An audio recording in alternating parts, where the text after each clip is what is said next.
मैं खुद मानता हूँ कि मोदी जी हो या कोई भी गवर्नमेंट हो, सभी युवाओं को गवर्नमेंट जॉब नहीं दे सकते। बिल्कुल। लेकिन युवाओं के लिए एक रास्ता तो तैयार करें।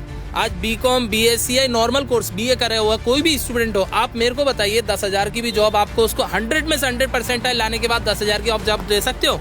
नहीं मिलेगी, किसी शहर में नहीं मिलेगी। क्यों?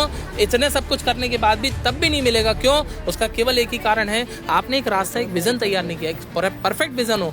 चाइना, अमेरिका, इजराइल जितने भी विकसित देश हैं उनका कारण एक ही है विकास का, कि वो लोग जितने भी हैं एजुकेशन को सबसे ज़्यादा वैल्यू दी गई है। और यहाँ पर एजुकेशन के नाम पर जब एजुकेशन की बात होती है तो एजुकेशन को धर्म को बहुत ज़्यादा प्रमोट किया जाता है। धर्म ज़रूरी है, लेकिन धर्म के साथ साथ एजुकेशन भी बहुत ज़रूरी है। हर बार कोई ना कोई पेपर अगर हो रहा है तो कहीं ना कहीं धांधलीबाजी उसमें आगे आती है। अगर आप शिक्षक कितनी भी तैयारी आपको कराता है, आप तैयारी करते हैं, आप मेरिट में नाम आता है। हमारे कई स्टूडेंट ऐसे हैं जिनका लास्ट में मेरिट में नाम हो, लास्ट में आते आते उनका नाम हटा दिया गया। अब मेरिट में आने के बाद अगर किसी बच्चे का नाम हटता है तो आप ये समझ सकते हैं कि किस लेवल पे हमारे देश में धांधलीबाजी जा रही है। अगर इसी तरह से युवा के साथ चलता रहा तो आगे जाके अभी तब टीचर विरोध करने आ रहे हैं तो इससे ज़्यादा श्रम की बात इस देश के लिए कुछ हो नहीं सकती अगर टीचर आ रहा है तो। आप सोच रहे होंगे कि हम जो इन लोगों से बात कर रहे हैं, इन्होंने मोदी जी की भी बात करी। इन्होंने अगर आप मोदी सपोर्टर हैं, अगर आप मोदी जी सपोर्टर हैं तो मैं आपको एक चीज़ बताना चाहता हूँ। अगर मोदी जी ने बोला है ना कि इस देश को विश्वगुरु बनाना है, तो सिर्फ बोलने से विश्वगुरु नहीं बनेगा, धरातल पे काम करना पड़ेगा। अगर ये कमियां बता रहे हैं तो दो तरीके के व्यक्ति होते हैं। एक तो वो कि कमी क्यों बता दी तूने हमारे मोदी जी की बुराई क्यों कर दी। एक वो कि कमी बता रहे हैं, क्यों कमी बता रहे हैं, ऐसी क्या कमी है कि जो विश्वगुरु में जो अड़चन आ रही है, अच्छा इस वजह से अड़चन आ रही है। ओहो, अगर ये लोग प्रोटेस्ट कर रहे हैं या ये लोग विरोध कर रहे हैं, अगर सरकार अगर इनकी सुने, इनकी पर्सनल नहीं, ये जो बोल रहे हैं, जो गलतियां गिना रहे हैं, अगर इस गलती को फुलफिल करे तो शायद विश्वगुरु 2047 तक जरूर बनेगा। वरना विश्वगुरु की आपको पता है परिकल्पना तो पर कैपिटल इनकम भी है। हम चाहे भले ही $4 ट्रिलियन इकोनॉमी बन चुके हों, लेकिन पर कैपिटल इनकम हम जापान से कम 150-200 भी पीछे नहीं है। आप कुछ कह रहे थे सर? मैं बस एक चीज जोड़ना चाहता हूँ। ये मैं खुद मानता हूँ कि मोदी जी हो या कोई भी गवर्नमेंट हो, सभी युवाओं को गवर्नमेंट जॉब नहीं दे सकते। बिल्कुल। लेकिन युवाओं के लिए एक रास्ता तो तैयार करें। आज बीकॉम, बीएससी या नॉर्मल कोर्स बीए करे हुआ कोई भी स्टूडेंट हो, आप मेरे को बताइए 10,000 की भी जॉब आपको उसको 100 में से 100% लाने के बाद 10,000 की आप जॉब दे सकते हो? नहीं मिलेगी, किसी शहर में नहीं मिलेगी। क्यों? इतने सब कुछ करने के बाद भी तब भी नहीं मिलेगा। क्यों? उसका केवल एक ही कारण है, आपने एक रास्ता, एक विजन तैयार नहीं किया, एक परफेक्ट विजन हो। चाइना, अमेरिका, इजराइल जितने भी विकसित देश हैं उनका कारण एक ही है विकास का, कि वो लोग जितने भी हैं एजुकेशन को सबसे ज़्यादा वैल्यू दी गई है। और यहाँ पर एजुकेशन के नाम पर जब एजुकेशन की बात होती है तो एजुकेशन को धर्म को बहुत ज़्यादा प्रमोट किया जाता है। धर्म ज़रूरी है, लेकिन धर्म के साथ साथ एजुकेशन भी बहुत ज़रूरी है। आज हमारा देश प्राचीन काल से एजुकेशन की बेसिस पे हमारे देश को जाना जाता था। दुनिया में जब एजुकेशन ज़्यादा नहीं थी, हमारे यहाँ पे गुरुकुल हुआ करते थे लाखों की संख्या में। एजुकेशन के लिए हमको विश्वगुरु माना जाता था। और आज देखिए यूपी में 5,000 स्कूल बंद कर दिए गए और हर 1 किलोमीटर पर क्या है, शराब के ठेके खोले जा रहे हैं। लेकिन आपने जो 5,000 स्कूल की बंद करने की बात कही, हमने जब गवर्नमेंट से सवाल करा तो गवर्नमेंट का कहना यह था, हमने आरटीआई भी लगाई तो उन्होंने कहा कि उन 5,000 स्कूल में किसी में स्टूडेंट्स कम है तो किसी में टीचर्स कम है। वो स्कूल इसलिए बंद है क्योंकि वो बेमतलब के चल रहे हैं, उनको कोई वास्ता नहीं है। अगर हम उन स्कूल को बंद करके ऐसे स्कूल बने जिसमें बच्चे भी सही मात्रा में है और टीचर्स भी सही मात्रा में है, आपसे पूछता हूं, स्टूडेंट के कम होने का कारण क्या होगा?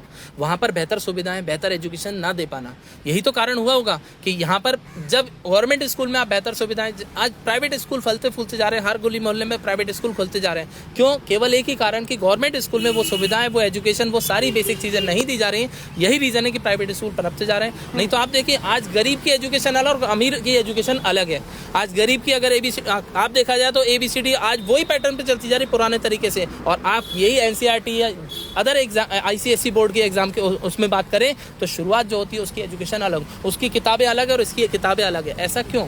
एक देश, जब एक देश एक चुनाव की बात आप करते हो, एक देश एक व्यवस्था होनी चाहिए, एक देश एक एजुकेशन होनी चाहिए, एक गरीब और एक अमीर सबकी एजुकेशन बराबर होनी चाहिए और सबको समान अधिकार मिलना चाहिए आगे बढ़ने का। लेकिन यहाँ पर आज हम जैसे टीचर्स की भी वाकई में समाज को कोई जरूरत नहीं है। अगर वास्तविकता में स्कूलों में, कॉलेजों में बहुत अच्छे से पढ़ाया जा रहा हो, मैं इंग्लिश जैसा सब्जेक्ट पढ़ाता हूँ, मुझे मालूम है स्टूडेंट्स की क्या क्या कमजोरी है, वो एक नॉर्मल सा सेंटेंस इंग्लिश में नहीं लिख पाता है। क्यों? क्योंकि वो कमजोरी केवल स्कूल्स और कॉलेजेस में वो तरीके से नहीं सिखाया जाना है। इस वजह से हम लोगों की वाकई में इस समाज में इतनी ज्यादा जरूरत नहीं है जब तक प्राइवेट टीचर्स की, जब तक अगर स्कूल और कॉलेज में अच्छे से सिखाया जाए। लेकिन स्कूल्स और कॉलेजेस में बहुत बेहतर एजुकेशन नहीं दी जा रही है, तो हमें भी आगे आना पड़ रहा है और हम सबको आप देश के विकास में काम करना पड़ रहा है। सर मेरा आखिरी सवाल, क्या टीचर्स राजनीति कर रहे हैं इस प्रोटेस्ट का हिस्सा बनके? क्योंकि जो कुछ लोग एलिगेशन लगा रहे हैं कि राजनीति से प्रेरित होकर ये टीचर्स अपने कोचिंग चलाना चाहते हैं, इसीलिए जानबूझ के रोडों पर उतर रहे हैं, क्योंकि इन्हें पता है कि एसएससी का जो एग्जाम अभी भी कैंसिल हुआ है और इतने टाइम से कैंसिल होता जा रहा है।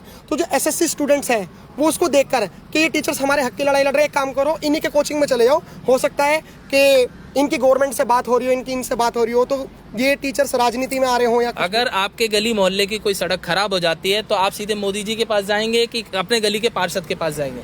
सबसे पहले पार्षद के पास जाएंगे। तो स्टूडेंट सीधे मोदी जी से सवाल करेगा या मदद की गुहार किससे निकालेगा? स्टूडेंट किससे कहेगा? अपने शिक्षक से कहेगा। शिक्षक एक रोल मॉडल होता है हर स्टूडेंट की लाइफ में, तो वो उस रोल मॉडल, उस आदर्श को चाहता है कि वो हमें प्रेजेंट कर सके।